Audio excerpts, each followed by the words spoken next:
So today in this video, we are going to take a look at IP 6.5.01, the recursive review.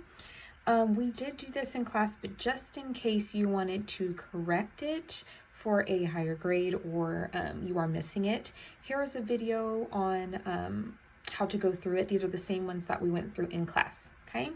So number one, this section starts off with, we want to convert these to mixed numbers, simplify if possible. So we have all of these improper fractions here and we want to convert them to a mixed number. That means I have a fraction with a large number on the side, okay?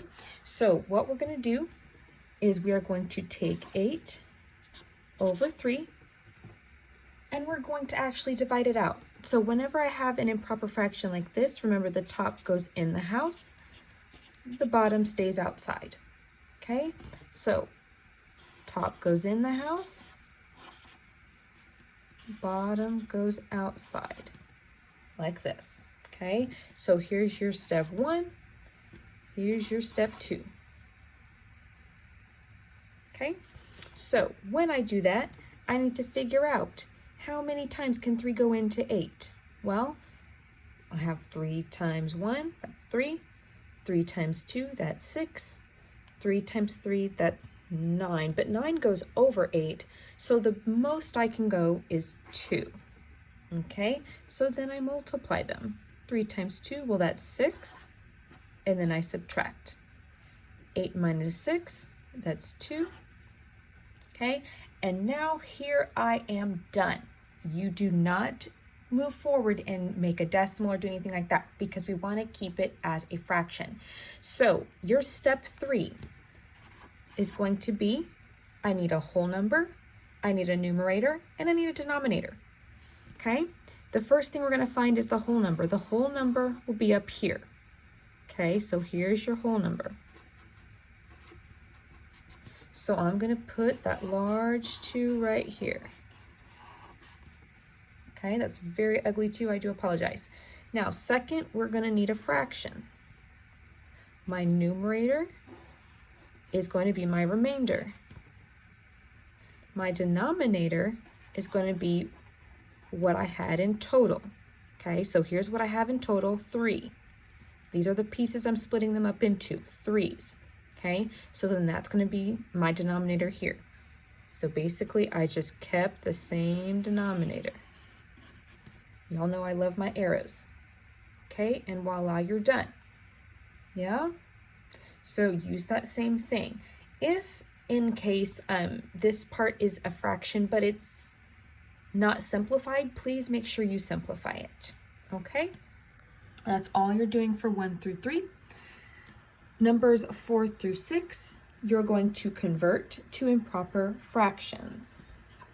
Okay, so now I actually start with a mixed number and I want to convert that into an improper fraction like the top. Okay, now here's the process we do for this. So I have 4 2/3. I'm going to use my C method. Okay, I'm going to start down here and work my way around. So that means I do 3 times my whole number. Whatever that is, I'm going to add the numerator. Okay, so I have 3 times my whole number plus my numerator. Okay, so now I solve. 3 times 4, well, that's 12. 12 plus 2, oh, that's 14. Okay, so now this is going to be my new numerator. And then my denominator is going to be still the same denominator I used before. And voila, you are done. Okay, pretty simple enough. Yeah? Rewatch this video as many times as you need. Okay? All right. So that's what you're going to do for the rest of them as well. Okay? Numbers 7 through 12. Now this one we're just solving. Okay, so it looks like we're mixing up integers, which is perfect. Okay, so we're going to do numbers 7 and then number 11. Number 7 really can be used for all of them, and number 11, that one's pretty unique, so we're going to do that one together. Okay, Number 7. All right, I have a 19 plus a negative 27. Well, your first thing to think about is it the same or are they different? And when I talk about same and different, that means I need the signs to be the same and different. So if I circle my charges, I have a positive 19 and a negative 27. Would they be the same or would they be different? Well, I have a positive and a negative. Well, they're not the same word, so then they're going to be different, okay? Now, if they're different, that means I subtract, and then I keep the sign of the number that is bigger. Okay, so in fancy language, we want to keep the sign with the greater absolute value, but for our case, we're not going to get into that fancy stuff right now. We're just going to keep it simple. We're going to keep the sign of the bigger number, okay? So the first step, if they're different, is to subtract. So I'm going to subtract like normal. I can put 27 on the top and 19 on the bottom, okay? Can I take 9 from 7? No, so I have to borrow. This turns into a 1, and that magically turns into a 17 because I'm a magician. And now I have 17 minus 9, which is 8. Okay, perfect, I'm done with that. And then 1 minus 1, well, that's 0. So then my answer is 8, okay? And then my second step is keep the sign of the number that is bigger. Well, which one's bigger here? The 19 or the 27? The 27. Okay, so what that means is that I have more of these negatives than I do positives. I only have 19 positives, but I have 27 negatives. So if I combine them and pair them up, I'm going to have more negatives left over. So that means that this 8 is now a negative. Okay, so then my answer to number 7 would be a negative 8. Okay, so how you edit this is completely up to you. I have had students actually write out their answers, so you can do like number 1, 2, and 3. Let's see, number 1, what did we get? 8/3. Number 7, number 4, this should be. Okay, number 4, we got 14/3. It's a lot of thirds. Number 7, we got negative 8. So it can just be like that, and then you can take a picture and then upload it to the classwork part and then click turn in, and that's perfect, okay? Or you can send it via email to me directly and I'll do the rest. That is completely fine, whatever is up to you. I just want to make it as simple as possible. When you have these sets of 3, okay, let's go ahead and do that one. Why not? That way we're not confused when we get to those sets of 3. Okay, now let's do number 8. I have a negative 12 plus 5 plus 13. Okay, now the same rules apply like we did for the top one. I need to circle my charges. I have a 12 with a negative sign in front of it. I have this 5 with a positive sign in front of it. And I have this 13, but it has a positive sign in front of it. Those are the charges of my numbers, okay?